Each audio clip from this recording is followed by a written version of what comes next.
Di tahun 2024 ini sebenarnya ya seperti tahun-tahun sebelumnya, bisnis digital itu masih sangat meriah sekali, masih sangat kuat sekali karena Dampaknya Bu untuk bagi para pelaku usaha kalau misalnya udah punya aplikasi sendiri. value-nya naik lah, brand citranya. Tren membuat aplikasi ini untuk usaha itu kira-kira untuk beberapa tahun ke depan itu masih relevan nggak ya Bu? Halo semuanya, kembali lagi di Digas Dinamika Podcast. Di episode kali ini kita juga akan membahas topik yang nggak kalah menarik untuk dibahas, yaitu pentingnya memahami tren bisnis digital bagi para pelaku usaha. Nah, untuk membahas topik ini aku sudah ditemani oleh pakarnya. Boleh perkenalan diri dulu Bu, namanya siapa? Halo semuanya, perkenalkan nama saya Ayuvi Ponawardani. Saat ini saya sebagai dosen di Prodi Sistem Informasi Universitas Dinamika. Gimana Bu kabarnya hari ini? Alhamdulillah baik. Nah, baik ya Bu, ya kayaknya bersemangat sekali Bu. Semangat karena ini undangan pertama podcast untuk saya di Dinamika. Iya, Akhirnya. Pertama, nggak hanya untuk pertama kalinya ya Bu ya, nanti bakal ada lagi. Wow. Nggak sabar, asik. Oke Bu, nah hari ini kita mau membahas tentang ini Bu, tren bisnis digital Bu. Tren bisnis digital. Iya. Nah ini bisa dijelasin nggak Bu, terus tren bisnis digital ini kayak seperti apa di tahun ini? Di tahun 2024 ini sebenarnya ya seperti tahun-tahun sebelumnya, bisnis digital itu masih sangat meriah sekali, masih sangat kuat sekali karena teknologi semakin lama juga semakin tinggi ya. Misalnya sekarang nih ada Starlink sudah masuk dan sebagainya. Jadi memungkinkan untuk bisnis-bisnis kecil itu memanfaatkan teknologi digital. Jadi kalau dulu itu teknologi digital mungkin hanya untuk perusahaan-perusahaan atau usaha-usaha bisnis yang kelas atas yang sudah punya skala yang besar. Tapi kalau sekarang saya lihat sih bisnis kecil tuh sudah bisa sangat punya peluang untuk memanfaatkan aplikasi-aplikasi yang ada. Oke, berarti bisnis-bisnis kecil itu punya kesempatannya itu berarti dalam artian membuat aplikasi untuk bisnis itu lebih mudahkah sekarang atau lebih mudah dalam artian apa Bu? Kalau bikin aplikasinya sendiri, mungkin ya sekarang ini kalau misalnya dia menemukan programmer yang cocok, kemudian harganya juga mampu terjangkau gitu, itu bisa. Tapi nggak cuma itu aja sih. Ketika kita bisnis kecil ini mau pakai aplikasi misalnya website gitu ya, dia mungkin bisa aja bikinkan. Tapi apakah dia bisa survive, bisa maintain website itu sampai lama, kemudian ngerti nggak cara-cara teknis di dalamnya gitu kan? Kan butuh kemampuan juga gitu kan, butuh knowledge juga, butuh kemampuan skill juga. Jadi sebenarnya kalau kita memanfaatkan teknologi itu kita juga harus dari SDM-nya tuh mampu juga gitu. Okay. Bukan cuma sekedar ikutan, aku pengen pakai aplikasi website karena ini toko sebelah nih pakai aplikasi, aku juga mau deh gitu. Tapi kamu nggak punya kemampuan di situ, gitu kan susah ya. Jadi ketika programmernya udah bikinin, terus udah ditinggal sama dia, terus kalau ada apa-apa gimana? Kalau ada bug, terus kalau ada something error, kemudian misalnya database-nya bermasalah, ngerti kan ya? Terus gimana? Nah itu sih, itu ada hal-hal pengalaman yang saya dengar gitu. Ya, berarti maintenance website atau aplikasi itu memang harus sering ya Bu ya? Wajib ya? Oke. Kayak gitu. Bisa dilanjut Bu? Kayak kita misalnya punya kendaraan bermotor, wajib nggak kita maintain? Wajib banget. Kita harus nyervisin, dan jangan lupa ada bensin, isi ulang dan sebagainya. Itu website juga seperti itu, wajib kita maintain terus. Kemudian juga wajib kita kembangkan lagi gitu. Kalau sekarang datanya masih baru, masih sedikit, tapi kalau udah gede datanya, storage-nya nggak cukup atau apalah gitu ya. Saya misalnya teknisnya kan nggak terlalu ngeh banget gitu. Tapi overall seperti itu kan kita juga harus punya orang yang membantu mengetahui website. Berarti itu bisa dibilang salah satu tantangan ya yang harus dihadapi sama pelaku usaha kalau misalnya membuat aplikasi atau website gitu sendiri. Ya. Aplikasi atau website sendiri. Sendiri ya. Kalau dia pakai punyanya orang lain kan biasanya ada tuh ya jasa sewa gitu kan. Jasa hosting gitu bukan? Hosting bisa. Kemudian Contohnya nih, saya dan teman-teman lagi bikin aplikasi point of sales nih ceritanya nih, contohnya aja. Dan itu memang targetnya buat usaha-usaha kecil. Jadi point of sales itu ya bantu penjualan, ngitung stok dan sebagainya. Jadi udah nggak perlu manual. Nah itu kita memang bikin untuk pengusaha-pengusaha kecil ataupun menengah, supaya dia itu bisa membantu operasionalnya lebih memudahkan, lebih efektif. Tapi dia nggak perlu mikirin nanti aplikasiku kalau error gimana. Kalau error serahkan kepada pihak si misalnya kayak kami ini gitu. Kami yang akan membantu teknisnya supaya bisnisnya lancar lagi. Nah kalau bikin sendiri, kalau ada apa-apa kan dia harus punya orang teknisnya sendiri, orang IT sendiri. Harus punya orang programmernya sendiri ya. Yes, betul. Okay. Mungkin ada tantangan lainnya nggak Bu yang harus diperhatikan selain harus memaintenance website atau aplikasinya? Tantangannya pertama kan harus punya knowledge ya soal di aplikasi itu, kemudian menyesuaikan dengan proses bisnisnya, apa saja fitur di dalamnya sesuai dengan kebutuhan atau enggak. Itu kan harus dianalisis juga. Jadi nggak cuma semata-mata aku pengen punya website, buatkan gitu. Jadi kita pelajari dulu proses bisnisnya gimana, sistemnya gimana gitu kan. Kemudian kita harus punya SDM yang mampu untuk menjalankan itu atau memaintain. Kemudian berikutnya tantangannya adalah mampu mengembangkan lagi ya. Jadi kadang-kadang itu pasti dengan perkembangan zaman tuh ada aja mungkin tambahan fitur. Oh iya ya, misalnya apa ya? Jadi ngarang nih pajak. Iya di sini kan nggak ada pajak di sekarang. Tapi bisnis saya tuh semakin lama perlu ada bayar pajak tiba-tiba, perlu ada peraturan baru dan pinginnya dimasukkan di sistem itu. Nah, kan harus ada pengembangan terus gitu. Berarti harus tetap mengikuti perkembangan zaman ya. Apalagi kebutuhan ini ya, kebutuhan konsumen juga harus diperhatikan. Betul. Apalagi kalau misalnya websitenya itu udah websitenya memang menjadi gateway dilihat sama konsumen gitu ya kan, harus berkembang terus. Misalnya konsumen bilang, kok nggak ada ini, kok nggak ada misalnya poin, kok nggak ada poinnya, sudah saya udah beli. Gimana kita sistem poin di situ yang sebelumnya nggak ada kan, terus harus ada terus ya. Sebagai konsumen juga mau untung. Terus ada pengembangan lebih bagus lagi. Coba sekarang aplikasi-aplikasi kan mesti update terus kan. Sekarang ada ini gitu. Nah, untuk penggunaan aplikasi bisnis usaha ini apakah efektif Bu untuk meningkatkan penjualan dan lainnya? Efektif kalau bisa menjalankan dengan baik ya. Tapi kalau cuma sekedar asal pingin punya, enggak. Karena itu tadi tantangannya seperti yang sebelumnya. Kalau nggak bisa menjalankan, mengoperasionalkan dan nggak paham, tambah ruwet. Tahu kan kalau misalnya kita punya HP, terus HP-nya baru, terus yang tadinya bukan touchscreen ke touchscreen itu kan kayak ini gimana ya, kayak kagok gitu kan, gitu. Apalagi ada usia, misalnya pemilik bisnisnya ini bukan anak muda tapi orang-orang tua. Ketika dihadapkan kepada suatu sistem aplikasi, gimana ini susah gitu untuk langsung bisa memahami ini. Kecuali kalau anak muda, misalnya zaman sekarang ini kan memang dia lahir sudah dihadapkan dengan dunia teknologi gadget. Jadi otaknya itu akan kayak udah mengikuti. Oh berarti kalau ini begini, oh berarti pasti begini. Coba-cobanya tuh ada. Tapi kalau yang udah tua tuh kan bingung gitu. Oke. Nah, tadi kan kita udah bahas tentang tantangan ya Bu ya, tantangan dan efektivitas. Nah, sekarang dampaknya Bu untuk bagi para pelaku usaha kalau misalnya udah punya aplikasi sendiri. Dampaknya sebenarnya kalau bagus, efektif banyak. Kita bisa membantu dalam operasional sehari-hari ya, mempermudah pekerjaan. Kemudian kita bisa membantu mempromosikan brand kita, citra kita. Wih, sudah punya sendiri aplikasinya dan bagus. Terus akhirnya banyak orang berkunjung ke situ. Sehingga kan orang sangat terbantu.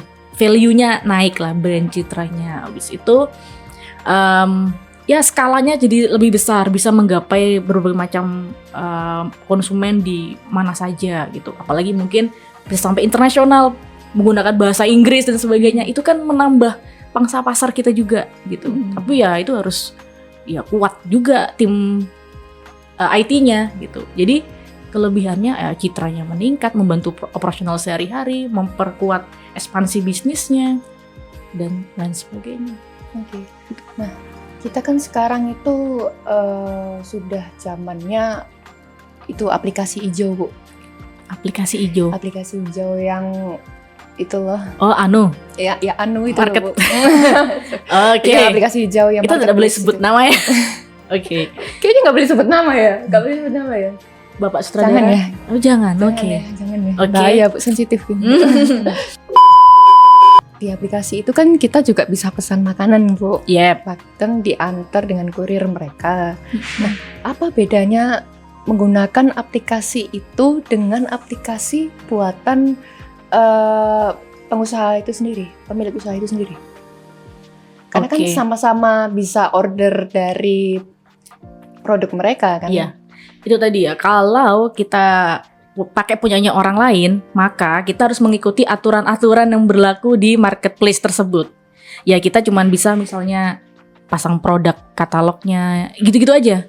Jadi kayak aku punya barang, aku titip ke tokomu ya, udah cuman dipajang aja gitu. Tapi kita nggak bisa ngapa-ngapain, cuman bantu jualkan. Udah kan, cuman sederhana itu aja. Dan itu sangat membantu kalau kita nggak punya resource yang banyak dan bagus gitu. Tapi kalau kita misalnya perusahaan atau usaha ini tuh cukup menengah gitu ya, dan kita punya resource yang bagus, pasti kan pingin semua tuh dikelola sendiri kan, gitu kan. Kalau di marketplace kan kita bersaing sama punya banyak tenan-tenan yang lain gitu, jadi kita sama kayak barang-barang yang lain, gitu kan. Nah kalau di punya kita sendiri, di rumah kita sendiri, oh kita bisa melakukan macam-macam pengembangan, pingin ini, pingin itu, kita bisa sendiri. Wah aku pingin sekarang, aku bikin misalnya penjualannya aku bikin seperti ini, aku ini, itu bisa gitu. Kayak mungkin saya contoh produk kopi, kalau tadi nggak boleh sebut nama, kopi berbintang gitu ya. Itu kan dia punya aplikasinya sendiri juga, dan dia tuh keren loh. Aplikasinya itu pernah saya membaca dan membahas itu sama teman-teman mahasiswa. Aplikasinya produk itu tuh bisa menggantikan sebuah bank. Jadi gimana ya Kok ceritanya? bisa ya aplikasi kopi tapi bisa mengganti sebuah bank? Iya. Jadi gini ceritanya, saya flashback lagi ya. Itu sudah cerita lampau. Kita tarik lagi ya. Flashback lagi. ingatannya. Semoga nggak salah gitu. Jadi kalau bank itu kan kalau nabung doang gitu ya. Tapi kalau di aplikasi yang kopi ini, kita tuh kan harus deposit dulu.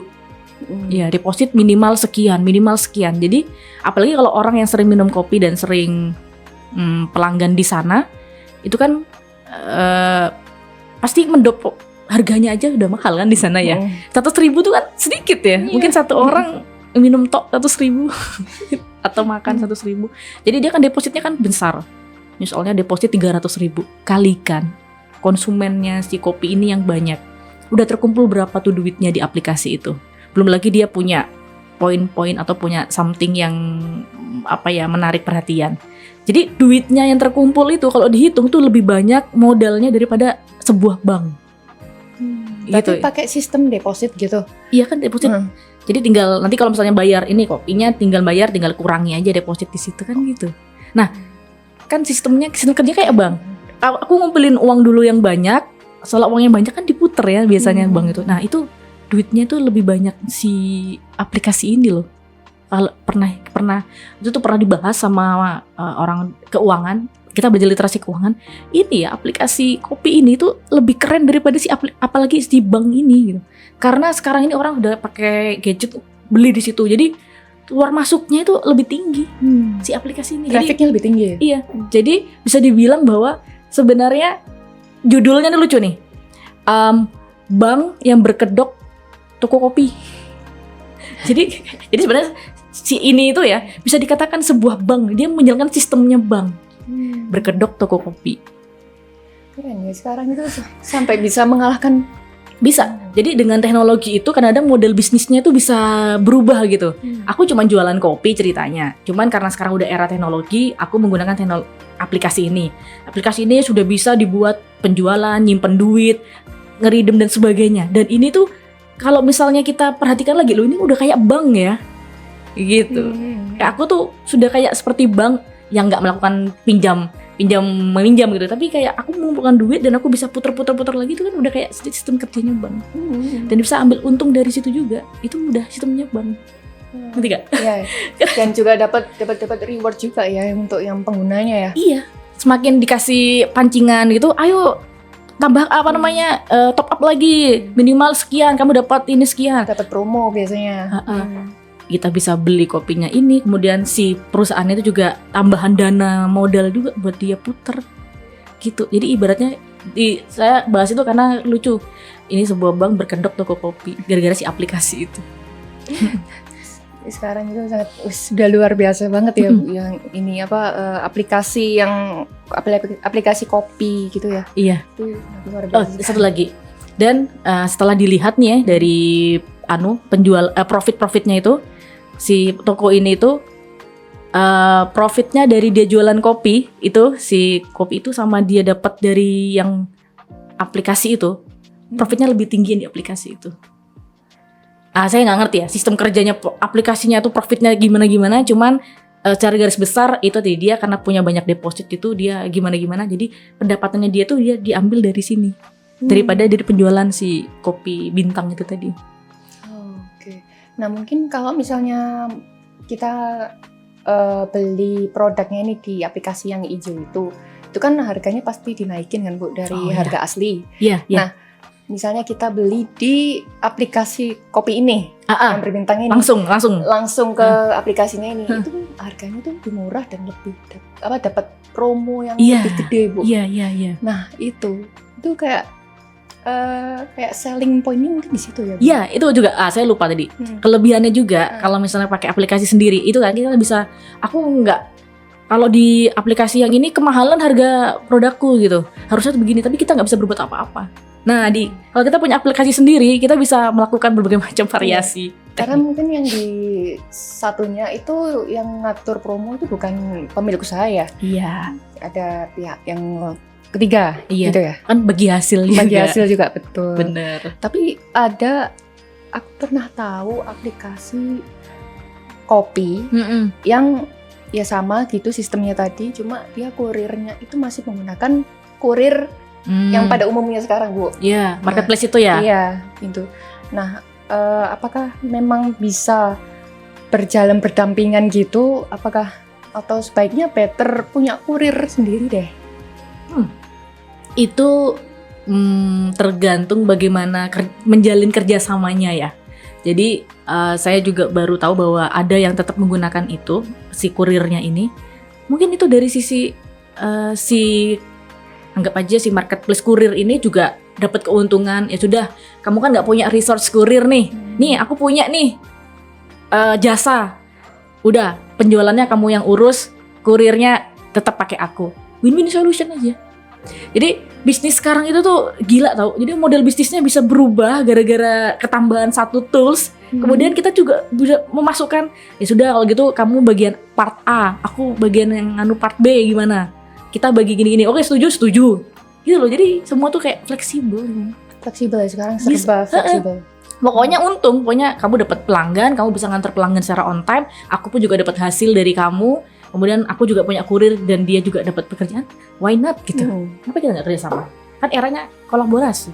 Apakah ada kayak cara para pengusaha ini bisa mengukur keberhasilan penjualan mereka di aplikasi yang telah mereka buat? Cara mengukur keberhasilan ya. Paling pertama sih kalau saya konsepnya, kalau kita tuh berbisnis ada transaksi. Ya kan? Mau pakai apapun bisnisnya, bisnis tradisional kayak bisnis aplikasi, pokoknya kalau udah sampai ada transaksi, uang masuk, itu udah satu indikatornya itu paling penting. Yang kedua, kadang-kadang kita juga bisa di marketing tuh kan juga punya beberapa tujuan ya. Tujuannya ada yang cuman awareness, traffic. Kita mau branding dulu nih. Ya, kalau misalnya dengan punya aplikasi baru, website baru gitu ya, terus kemudian kita ingin memperkenalkan dulu, udahlah kamu nggak perlu beli dari sini dulu, tapi kamu harus tahu bahwa aku sudah punya aplikasi ini. Terus brandingnya udah dapet, trafficnya juga banyak yang lihat, oke, tercapai nih brandingnya. Tapi kan nggak berhenti sampai di situ kan? Kan ada indikatornya gitu ya. Habis apa gitu kan, habis dari branding, oke, aku sekarang pengen ada orang yang ada interaksi misalnya. Coba dong berikan saran atau apa ini kurang apa dan sebagainya. Kalau misalnya sudah ada yang mau berinteraksi, oke nih, tercapai nih indikator berikutnya. Sampai terakhir indikator di marketing itu cuman dapat profit aja itu masih belum selesai. Kalau di marketing berapa ya, 5.0 atau 3.0 itu sudah cukup sampai di situ nih ceritanya. Tapi sekarang ini di 5.0 dan ininya itu ya. Sekarang itu kalau sampai rekomendasi itu baru bagus. Saya merekomendasikan kamu untuk pakai aplikasi ini kan sekarang begitu ya. Kalau kamu pakai kode dari saya, kamu bisa dapatkan bonus. Kode referral. Iya, referral. Kan aku nggak cuman beli doang, tapi aku juga mau mempromosikan aplikasi ini ke temanku, dapat referral itu. Jadi nambah konsumennya di aplikasi. Nah, kemudian sekarang marketing ada lagi namanya advocate customer.